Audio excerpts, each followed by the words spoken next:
Bonjour et bienvenue sur la chaîne des entrepreneurs animaliers, ici Tristan Ferré. Aujourd'hui, c'est parti pour une nouvelle foire aux questions.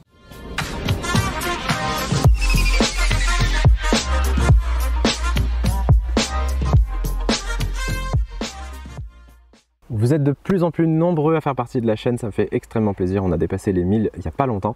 Donc je vous remercie infiniment. Si vous n'êtes pas encore abonné, c'est le moment de le faire s'il vous plaît. C'est vraiment ça qui m'aide à garder la motivation, à continuer à faire des vidéos, à continuer à faire des foires aux questions, des vidéos thématiques. Et s'il vous plaît, vous pouvez aussi penser à liker cette vidéo. Allez, on commence avec une question qui nous vient de Anna. Donc je vous lis d'abord la question. Bonjour, je suis ancienne paysanne et éleveuse de vaches avec transformation en vente directe et bio. Après une période compliquée, j'ai trouvé un travail en fromagerie, mais cela ne coche pas toutes les cases de mon bonheur. Il me manque le contact avec les animaux et le lien social. Je me tourne aujourd'hui avec beaucoup d'intérêt à la médiation animale. Je cherche des formations et essaye de comprendre de quelle manière je pourrais exercer ce métier et sous quelle forme. J'ai la chance d'avoir trouvé une location d'une ancienne ferme dans le Limousin.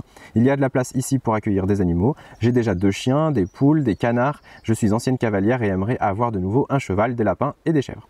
Mais aussi avoir la sensation d'être utile et d'apporter du bonheur à des personnes en EHPAD ou dans d'autres structures, personnes avec différents problèmes. Seulement, je n'ai pas d'expérience dans le milieu médico-social. Pensez-vous que la médiation animale soit réservée à des personnes issues de ce milieu? Donc merci Anna pour cette question. On est vraiment dans la question de la légitimité quand on ne vient pas du secteur médico-social. Alors je vais renvoyer Anna vers pas mal de vidéos que j'ai déjà faites, notamment sur le syndrome de l'imposteur, mais aussi sur toutes les vidéos qui sont faites sur le monde de la médiation par l'animal, parce que vous allez découvrir pas mal de choses et pourquoi moi je pense que on peut faire une force de ne pas venir du médico-social. Alors bon, déjà bravo pour votre projet parce que vous êtes sur une reconversion, donc ça c'est quand même quelque chose de chouette dans une vie et il faut l'encourager, donc vraiment je vous encourage. Au niveau du médico-social, vous avez des origines qui ne sont pas médico-sociales, vous venez d'un monde agricole, fermier. Du coup, vous avez des connaissances que d'autres personnes n'auront pas forcément. Vous avez une connaissance éthologique du bovin et des chèvres aujourd'hui, je crois, qui est supérieur à d'autres personnes qui viennent plus du médico-social. Je pense que vous devriez plutôt en faire une force. Maintenant, ça ne veut pas dire qu'il ne va pas falloir vous améliorer, en tout cas acquérir un certain nombre de compétences dans la connaissance des publics, les besoins des personnes fragilisées, les différentes situations de handicap et la méthodologie. Mais pour moi, ce n'est pas quelque chose de bloquant. Vous pouvez démarrer une formation en partant de qui vous êtes et en faisant une force de ce que vous êtes aujourd'hui. Donc ça pour moi c'est vraiment le plus important parce que vous avez un cursus, vous partez pas de rien du tout, hein. Vraiment vous avez quelque chose et il faut en prendre soin. Ce qu'on peut dire quand même, c'est qu'effectivement il va y avoir certaines formations qui vont peut-être vous fermer les portes parce que certaines formations ne recrutent que parmi des personnes qui sont dans le monde médico-social. Ça commence un petit peu à bouger mais c'est pas encore totalement sûr pour certains organismes de formation. En tout cas c'est pas le cas chez nous puisque nous on encourage beaucoup la reconversion, parfois à 180 degrés, donc on est complètement ouvert sur ces sujets-là, il n'y a pas de souci. Ce que je vois aussi par rapport à votre projet, c'est que peut-être que c'est pas que la médiation animale qui est faite pour vous. Je pense que vous auriez aussi intérêt à vous intéresser aux questions de pédagogie et d'éducation par l'animal, par l'environnement, par la nature et par le monde agricole. Parce que vous avez une connaissance par l'avoir vécu par l'intérieur du monde agricole. Et encore une fois, c'est une force. Et la médiation, elle est dans la relation d'aide. On est avec des personnes qui sont fragilisées, qui ont besoin de cette relation à l'animal, mais dans un cadre thérapeutique, dans un cadre de relation d'aide, mais je pense que vous pourriez aussi être utile et en plus vous faire plaisir, vraiment vous faire plaisir avec des sujets plus de pédagogie, d'éducation, avec des jeunes, avec des personnes en réinsertion, je sais pas, il y a plein de sujets différents, mais je pense que vous auriez intérêt à vous intéresser à ces sujets-là. Pour votre projet, il y a peut-être 3 critères que vous pouvez vérifier en tout cas. La première, c'est si vous cherchez une formation, donc faites attention à ces fameuses formations qui peuvent se limiter à une approche médico-sociale. Donc c'est-à-dire qu'ils vont réduire la médiation animale à uniquement quelque chose qui s'apparente à du soin ou en tout cas une relation d'aide blouse blanche, c'est ce que j'appelle moi la blouse blanche, parce que c'est peut-être pas ça qui va vous correspondre. Il y a d'autres variantes de médiation animale qui sont parfois plus sociales que médicales ou que médico-sociales, et qui sont tournés vers des publics divers. Deuxième élément, vous avez tout intérêt à vous orienter vers une spécialisation vis-à-vis des animaux de la ferme. Pourquoi? Parce que vous avez un lieu, ce qui n'est pas donné à tout le monde, même si vous êtes en location, attention quand même à voir si vous avez le droit de le faire ou pas. Mais le fait d'avoir un lieu et d'avoir une aisance avec des animaux de ferme et d'avoir des animaux de ferme, ça vous donne déjà un élément différenciant. Donc ce serait dommage que, à la suite d'une formation qui vous forme à faire de la médiation avec un chien et 2 cochons d'Inde, que vous vous retrouviez à faire de la médiation avec un chien et 2 cochons d'Inde. Vous avez tout intérêt à vous intéresser à ces fameuses chèvres, aux moutons, aux vaches et aux chevaux que vous aimez, parce que justement vous allez pouvoir vous différencier et créer quelque chose de différent. Et enfin, vérifiez évidemment que les formations que vous allez suivre, puisque c'est le sujet, sont menées par des organismes de formation professionnels. Il y a beaucoup de personnes qui vont de leur petite formation, j'en ai déjà parlé. Le risque derrière ça, c'est de se limiter à la vision d'une personne qui n'a pas forcément la légitimité d'une formatrice ou d'un formateur, c'est-à-dire quelqu'un qui a vu plein de projets différents, qui est capable de comparer, qui est capable de vous donner des ressources. Si vous allez voir quelqu'un qui ne connaît que son propre projet comme étant l'exemple absolu, vous risquez de vous enfermer dans cet exemple-là. Donc voilà un petit peu les 3 sujets, les 3 points de vigilance lorsque vous allez chercher une formation. Je vous mettrai, vous allez pouvoir, si vous voulez, télécharger une petite ressource utile qui est pas mal. C'est une formation gratuite que je vous propose qui s'appelle les secrets du facilitateur de la relation humain-vivant. Vous allez pouvoir trouver le lien en description de la vidéo ou alors vous allez sur entrepreneur-animalier.fr/facilitateur. Cette formation va vous aider à comprendre les différentes postures de la relation entre l'humain et l'animal, enfin en tout cas de la facilitation entre l'humain et l'animal. Et donc c'est les sujets de médiation animale ou de relation d'aide, mais pas que. Donc les fameuses pédagogies et éducation dont je vous parlais tout à l'heure. Alors cette deuxième, et ce sera la dernière parce que des questions assez longues, question de Isa qui nous dit « Bonjour à tous, actuellement en recherche de reconversion professionnelle, je suis très intéressé par le lien entre l'homme et l'animal. Avant d'entreprendre une formation qualifiante, j'aurais besoin d'en connaître plus sur le métier de médiateur animalier. Je suis de Tours et je n'arrive pas forcément à joindre des professionnels. J'ai tout de même trouvé un stage de découverte d'une semaine dans une ferme pédagogique, mais j'aurais bien voulu faire un deuxième stage découverte. Auriez-vous des adresses à me conseiller et seriez-vous d'accord pour répondre à quelques questions sur votre métier au contact de l'animal? Merci par avance pour votre aide. » Écoutez, déjà merci pour cette question. Alors c'est un sujet important, la recherche de stage ou en tout cas la recherche d'expérience avant de se lancer dans un métier, parfois même de se lancer dans une formation. Il faut savoir un truc, c'est que les fermes pédagogiques, c'est des lieux qui sont quand même assez attirants parce qu'ils sont souvent un petit peu médiatiques ou en tout cas c'est des lieux qui attirent la bienveillance et on a envie d'aller faire des journées d'immersion, de stage à l'intérieur. Du coup, les pauvres fermes pédagogiques sont souvent sollicitées. Elles reçoivent beaucoup de demandes de stages, de journées d'observation, de choses comme ça. Le problème, c'est que ce n'est pas leur métier. Certaines vont le faire de bon cœur, elles vont le faire 1 fois, 2 fois, 3 fois, parfois elles le font jusqu'à la fin de leur vie et c'est tant mieux et je les encourage vraiment à le faire. D'autres vont se fatiguer à le faire parce que ça nécessite quand même d'accueillir quelqu'un, de se préparer pour l'accueillir, d'être beaucoup dans le partage, ça nécessite beaucoup d'énergie.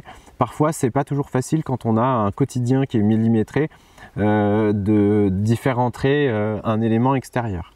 Donc, alors je ne leur donne pas du tout crédit pour ne pas vous répondre ou ne pas vous accepter en stage, mais en tout cas, voilà, ça vous donne des éléments de compréhension pour vous dire voilà, pourquoi certaines fermes pédagogiques soit ne répondent pas, soit répondent négatif. Maintenant, évidemment, il y en a qui le font et on en a largement besoin.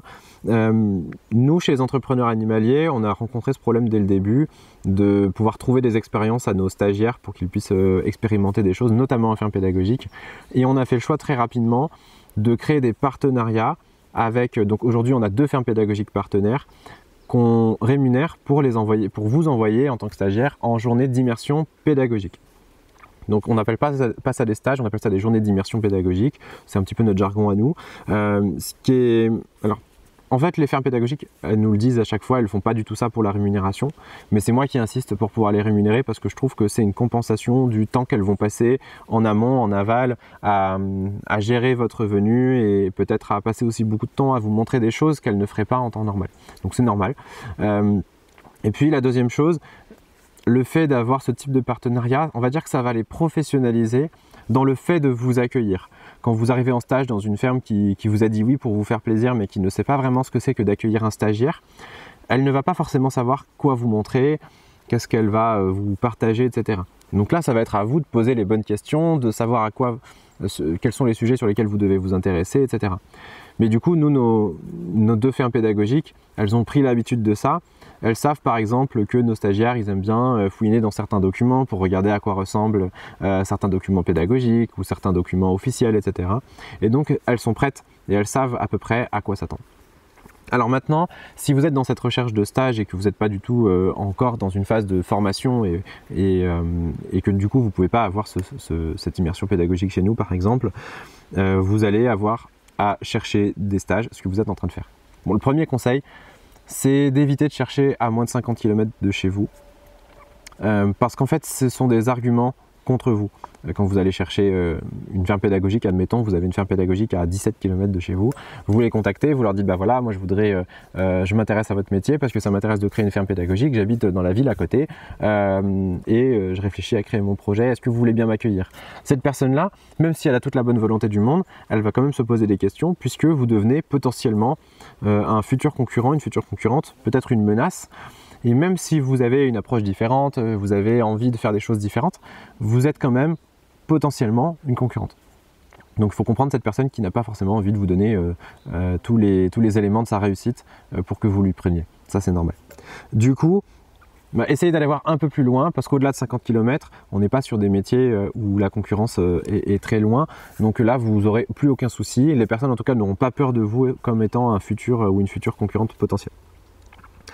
Deuxième élément, attention au mot stage. Quand on parle de stage, on est dans quelque chose qui est cadré par la réglementation, on est dans le cadre d'une formation professionnelle. Les stages sont conventionnés, c'est-à-dire qu'il faut une convention de stage et que vous devez être en formation et que l'organisme qui vous accueille, la personne qui vous accueille, vous signe cette convention-là. Si vous venez juste pour observer une journée, évitez le mot stage, du coup, vous pouvez parler de journée d'observation, etc. Mais voilà, si c'est un stage, c'est forcément une formation professionnelle. Demandez plutôt à votre organisme, par exemple si c'est une association. Si c'est une association, vous pouvez adhérer en tant que bénévole, vous payez une cotisation de 5 €. Le fait d'être bénévole fait que légalement, vous pouvez être dans l'association en coup de main. Mais faites très attention aux coups de main gratuits et sans aucun contrat, parce que le jour où, comme par hasard, ça peut arriver, ça arrive rarement, mais ça peut arriver, il y a un contrôle de l'inspection du travail le jour où vous êtes là. Si rien n'est cadré, on va se demander si vous n'êtes pas un travailleur, si vous avez fait du travail au noir, etc. Donc ça, c'est pas possible. Par contre, voilà, si vous venez en journée d'observation, vous faites un petit papier comme quoi vous êtes en journée d'observation, vous faites quelque chose en tout cas pour avoir une trace écrite qui montre que vous n'êtes pas un salarié permanent, etc. Donc voilà, les stages sans contrat, c'est des fausses bonnes idées. Par contre, si vous avez la chance de trouver quelque chose dans une ferme pédagogique qui a un statut agricole, donc un exploitant agricole qui a une ferme péda, vous avez la possibilité de faire du woofing. Donc je vous mettrai un lien du site officiel en description de la vidéo. Le woofing, c'est un mode de bénévolat contre, non pas une rémunération, mais contre un hébergement, contre le gîte et le couvert par exemple. Et du coup ça c'est gratuit et c'est légal. Le plus important c'est que c'est légal. Si vous n'avez pas besoin de vous faire héberger, vous ne faites pas héberger, il n'y a pas de souci. Mais en tout cas, sachez que le woofing, c'est possible. Donc si on récapitule un petit peu, vous cherchez une expérience à plus de 50 km de chez vous, ça vous évitera que la personne vous regarde un peu de travers et se pose des questions en termes de risque de concurrence. Évitez de parler du mot stage si vous n'êtes pas dans un stage dans le cadre d'une formation professionnelle. Et si vous êtes dans une formation professionnelle, vérifiez que l'organisme qui vous forme est capable de vous faire une convention de stage parce que c'est pas automatique. Par exemple chez nous c'est possible, mais il faut nous le demander avant la signature de la convention parce qu'on va le prévoir dans le programme de formation. Si on ne l'a pas prévu au programme, on ne pourra pas vous signer une convention de stage par exemple. Troisièmement, si c'est une association, vous pouvez demander à être bénévole, ce qui vous donne un vrai statut et vous pouvez aller légalement faire une journée d'observation ou quelques journées d'observation. Et si c'est dans une entreprise plus agricole, eh bien vous pouvez vous intéresser au woofing. Voilà Isa pour cette question, j'espère que ça vous aidera. Ça ne vous donne pas une adresse précise, mais ça vous aidera en tout cas dans la méthodologie.